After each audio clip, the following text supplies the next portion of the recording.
Welcome. I'm Asuba from ePython Lab. In this tutorial, I want to teach you how to convert user-defined function into Lambda function. If you like this topic, subscribe, share, and like our YouTube channel. And also, you can be a membership of our YouTube by subscribing $1 per month and help us to improve our YouTube, to grow our YouTube channel. And we can deliver machine learning, AI, and other stuffs. Okay, let's get started. Before we get started defining a Lambda function, let's define what is function in general. A function is a block of code which only runs when it is called. Once we define a function, we can call that function to run the results of the code of blocks in the function. You can pass data as an argument to the function parameters. That is known as parameters into a function. A function can return data as a result. Once we define a function and call that function and pass data to the function as a parameter, as an argument, then it returns, or the function returns a data as a result that we want to return. A function is a block of organized, reused code that is used to perform a single related actions. So as you already know in Python or other programming language, how to define function, Python gives you many built-in functions like print statement, maximum to get maximum numbers, minimum, and summation or sum numbers, etc. But you can also create your own function that is called a user-defined function. You can write your own function using a def keyword. A def keyword is used to define user-defined functions, or used to define your own very own Python functions. Then a function name followed by a function name, strings or any other strings, and function bodies, the data which gonna be returned. However, there is a quicker way to write function on the fly. There is another fast or quicker way to write function on the fly. That is called a Lambda function using Lambda keyword. Why? Because we call it a Lambda function, because we use a Lambda function to define a Lambda function or a Lambda keyword. For example, let's define a function rise to power that can be able to calculate the power of the number. The function takes two arguments and return the result of x the power of y. Let's define a user-defined function. We define this function using a def keyword, def rise to power, and we define parameters, list of parameters in this function. Let's x and y. So the result will be this function, this block of function returns the result of x the power of y, x rise y, or rise to power. Then when you call this function,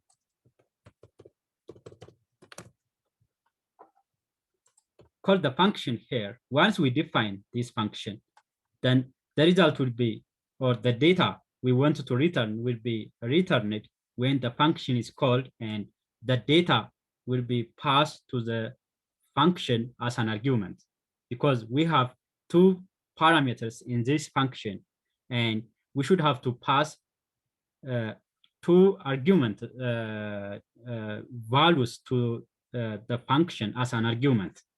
Let's call this function rise to power, and we pass the arguments of the functions x and y. For example, 2, 3. So the result of this function would be 8, because to the power of x to rise to 3 is 8. This is the function, user-defined function. Every user can define its own function using def keyword followed by function name, and you can also define list of parameters inside the function in the parentheses, and it's gonna be returned the result of the function when the function is called. But we can use a short way, or the very quicker way of defining a function is called lambda function using lambda keyword. So a lambda function is a small anonymous function, which means that it is a function without a name. That's why we don't need to define a name of the function. That is why it is called anonymous function, because the name is not known. A lambda function can take any number of arguments. It can also take any number of arguments, but can only have one expressions and returns a value. It must have a return value.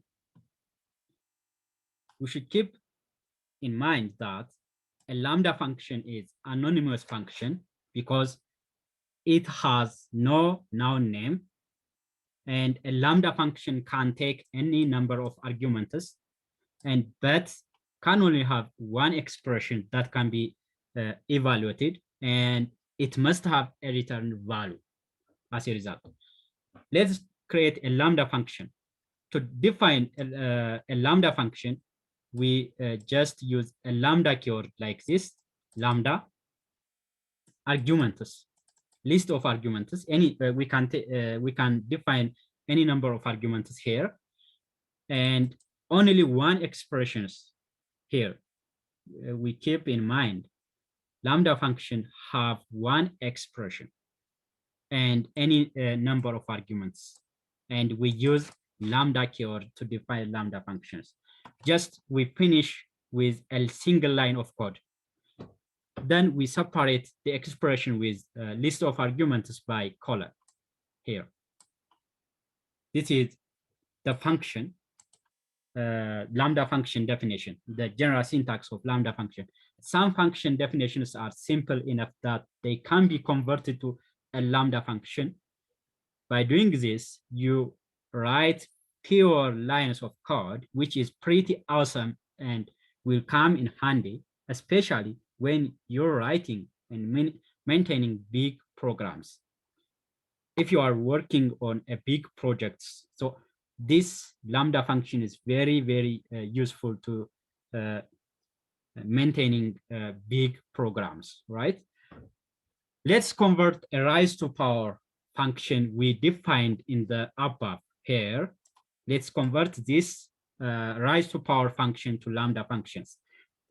Here, to convert rise to power, we define lambda keyword, and list of arguments are x and y. We have defined in the above rise to power function, user-defined function, and just separate the column. Then the expression would be the return statement we have defined in the rise to power function, which returns the value of the power of x the power of y, x. So this is the expression in the lambda function, x rise to y. Now, let's call this function rise to power and pass the arguments to the parameter x and y.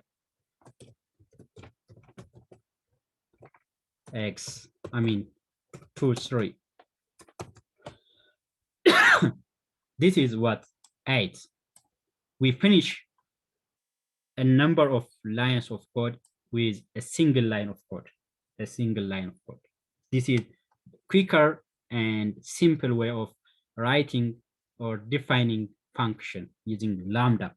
So here we have written 2 lines of code, but here we only finish everything in a single line of code. So this is a simple way. So lambda function can be useful to maintain big programs, especially when you are working on big projects, writing, especially if you are working on data science or machine learning. So this is very useful. This is Lambda function is very useful. As I mentioned above, the Lambda function allow you to write function a quick and dirty way. So I wouldn't advise you to use them all the time, but there are situations when they come in handy. I don't advise you to use them all the time, but you can use Lambda function when they come in handy, like the example below. For example, when you use map and Lambda function together, especially in list. So what is a map? Map function returns a map object, which is an iterator of the results after applying the given function to each item of a given iterable, like list, tuple, dictionary, etc. So the map function takes two arguments, a function and a sequence such as list, tuples, and applies the function over all the elements of the sequences. So the general syntax of map is just a function we pass to the function map, and iterator is a list, tuple, or other iterable sequence of elements in this function. Let's use map on the Lambda function, and which squares all elements of the list, and we store the result in square all. Here, let's define square all.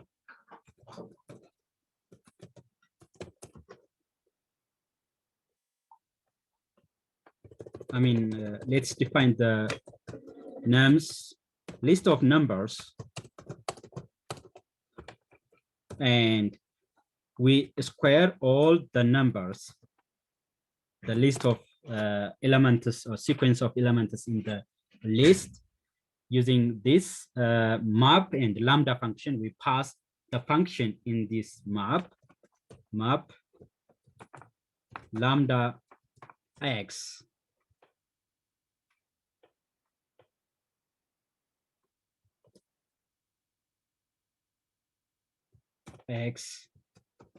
the power of 2, which square is the power of 2. Any number the power of 2 is a square, and we then list of nums.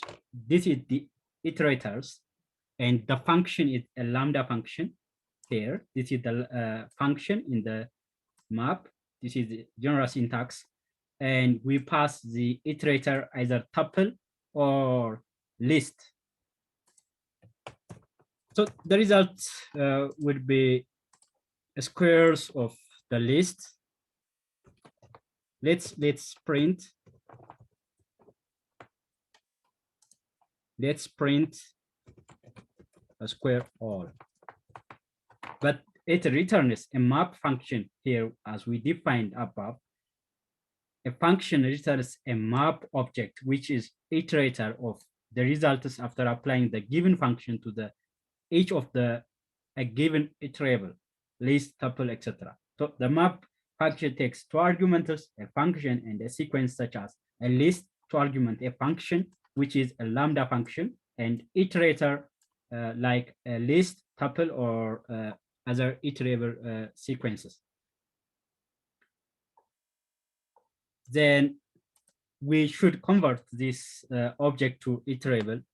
Just let's print list square all. That is what the square. Let's do to the power, just replace the list of the sequence of items starting from 0 index to n-1. Then the first index item is 2, to the power of 2 is 4. It returns 4. And 3 to the power of 2 is 9. 4 to the power of 2 is 16. 5 to the power of 2 is 25. This is how we can use map and Lambda function with list and tuple. The other is how can we use Lambda function and if-else statement. since a function, Lambda function must have a return value for every valid input. So as we defined above, Lambda function takes a list of parameters, and it must have one expression, and it must return a value for every valid inputs. So we cannot define it with if, but without else, as we are not specifying what we return. The if condition will be false. It is else part. Let's understand this with the following Lambda function to square a number only if it is greater than 0 using if but without else. Let's define. So a Lambda function can use else, if else statement. Without else, we cannot return any outputs, any valid outputs. Let's define square lambda x 0,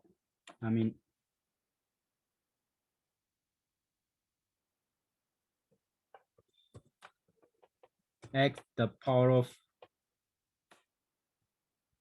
x if x greater than 0. Then let's print a square. This lambda function is without else statement. So what will be returned if this lambda function will not be, the value of x will not be greater than 0? For example, -2. So it should return something else part. So this lambda function will not return a valid input without if else or without else part. We don't use if a statement without else part. So let's define this again with else part. Syntax errors actually. X 0 if it returns 0 if x greater than x is equals to 0, else if the value of x is not equal to 0, it returns x the power of x. This is the else part. So we can use if else in lambda function. Then print a square and pass, for example, 2.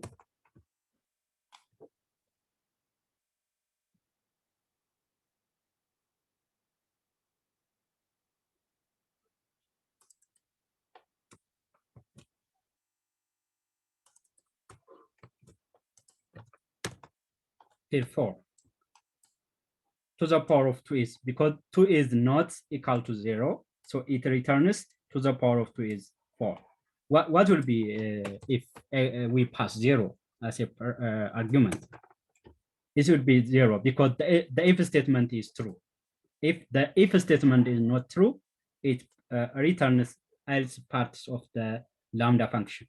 So this is how we can leverage if else statement in lambda function. Okay, let's find the maximum number from the given two numbers. The lambda function takes two arguments, a and b, and then the expression evaluates and returns the maximum number from the function.